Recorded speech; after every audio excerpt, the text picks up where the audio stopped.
Hi, my name is Jennifer Chase, and today I'm going to talk about trends in representation of Italian Americans in film and its scholarship.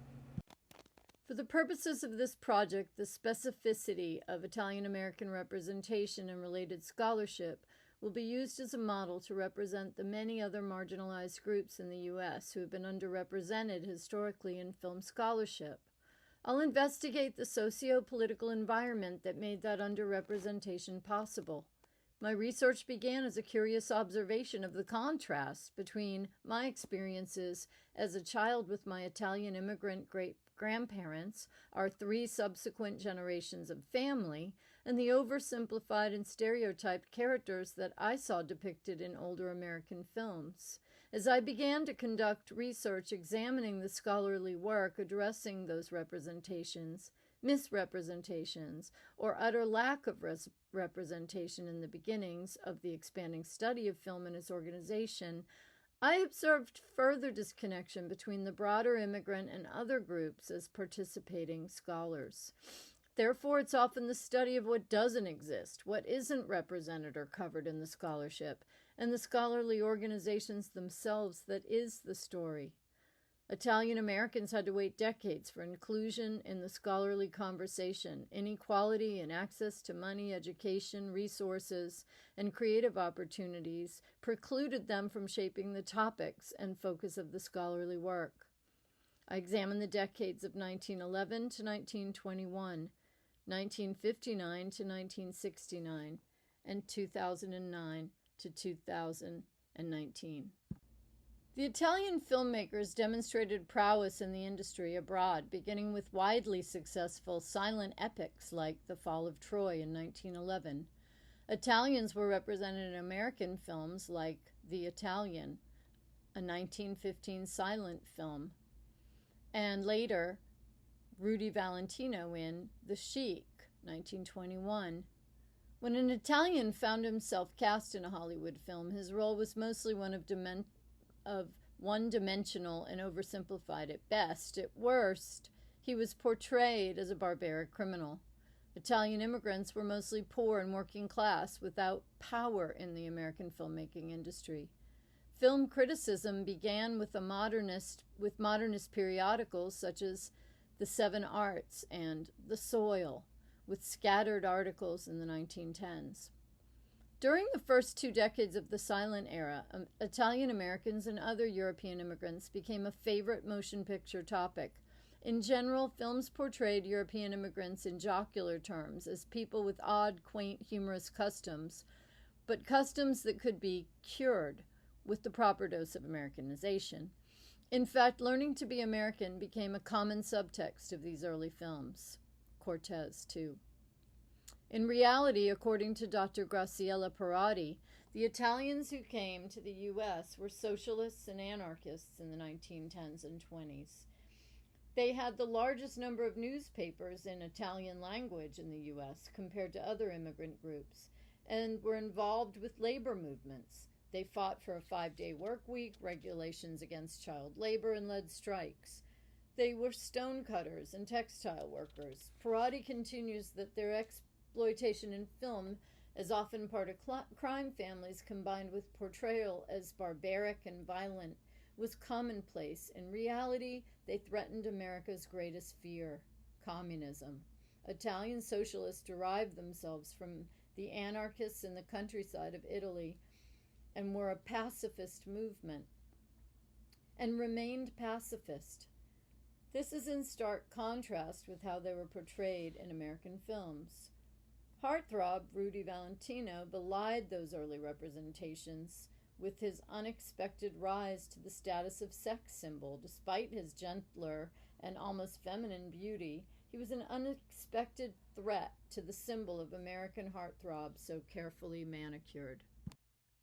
American construct designating Southern Italians as black, enabling discrimination, began to blur. Some Italians achieved a new status of whiteness due to romanticization of Italians in American pop culture. However, Italian Americans were still culturally isolated in their working class immigrant communities. They faced ethnic discrimination and stereotyping. At that time, in 1959, 3 scholars representing universities of BU, NYU, and UCLA founded the Society of Cinematologists. Bob Gessner served as founding member and president for most of that first decade. The organization sought to acquire academic standards for film and end the university film teachers' second-class citizenship in university faculties. Quote, Italian Americans had not yet integrated into higher education as students, nor obviously as faculty. Minority and low-income groups, such as Italian Americans at that time, represented an estimated 5 to 15% of student bodies. By the first national meeting of the Society of Cinematologists in New York in 1960, the socio-political backdrop was a culture of racial and political contrasts.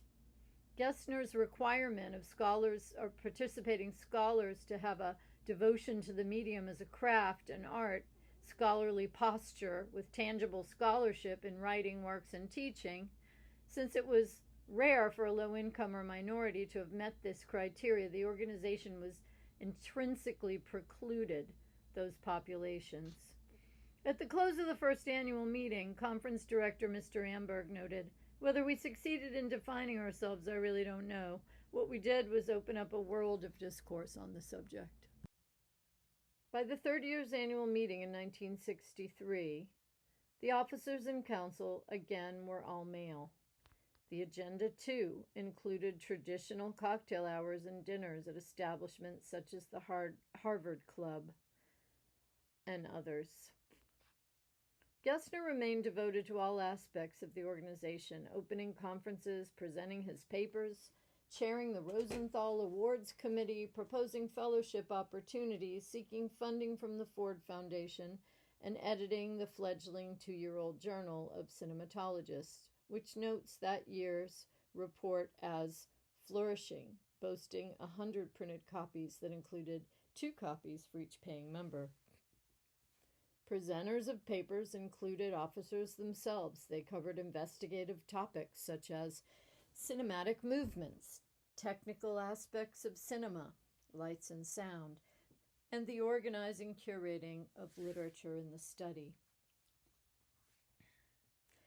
There are a few early voices pushing for changes which Gessner shuts down, like a name change from the Society of Cinematologists, Gessner's founding nomenclature of the organization.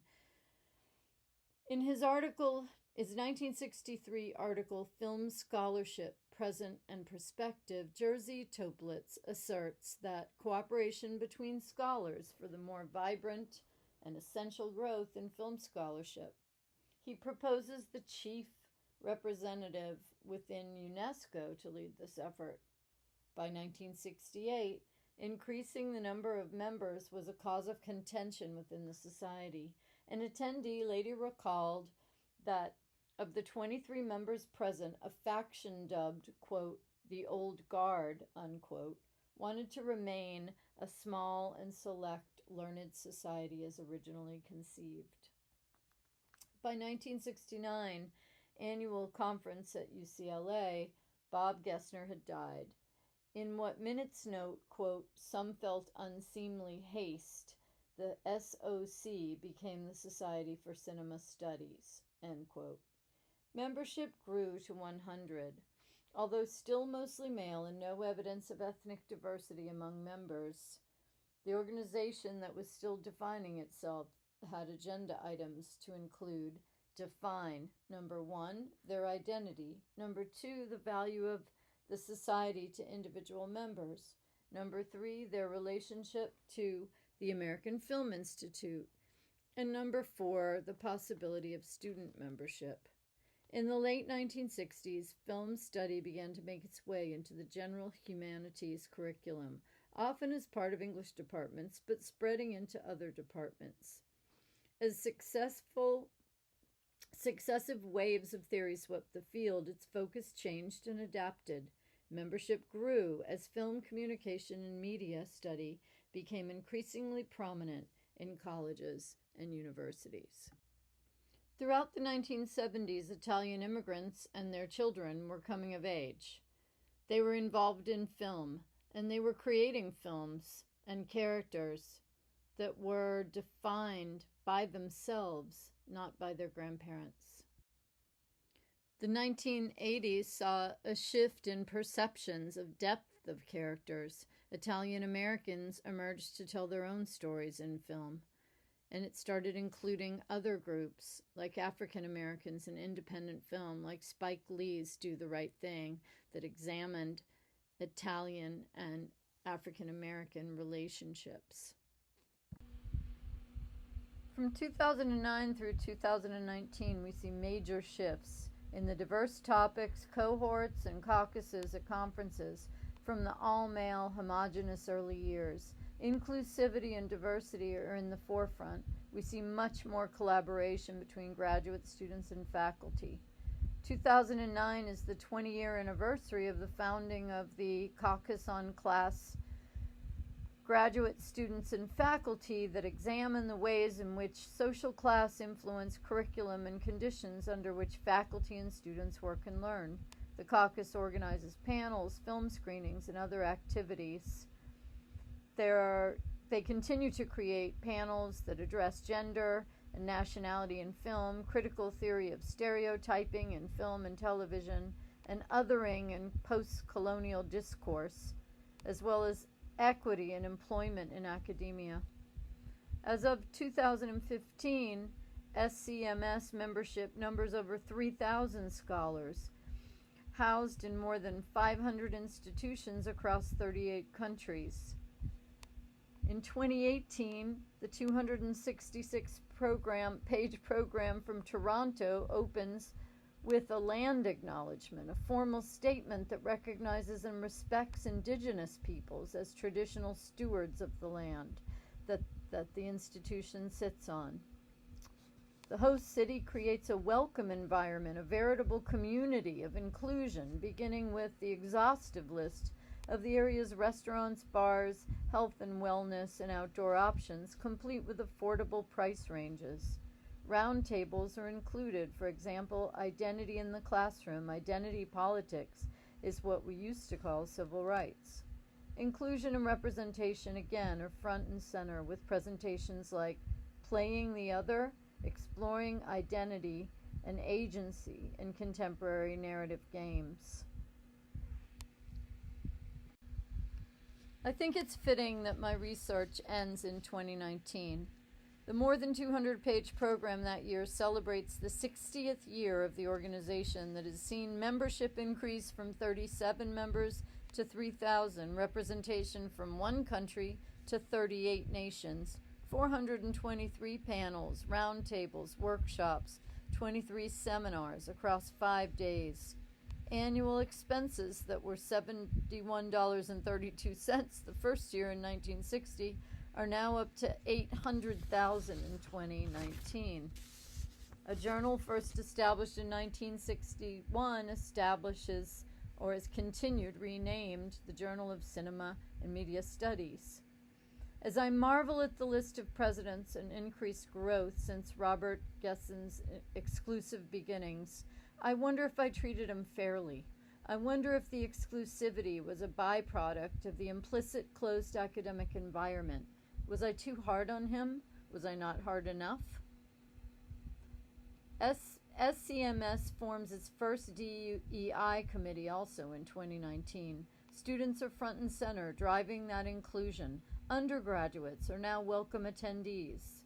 2019 was also the year that the SCMS Committee on Anti-Racism, Equity, and Diversity was organized to focus on the organization's efforts toward the eradication of racism and the promotion of equity as a central practice and priority of SCMS.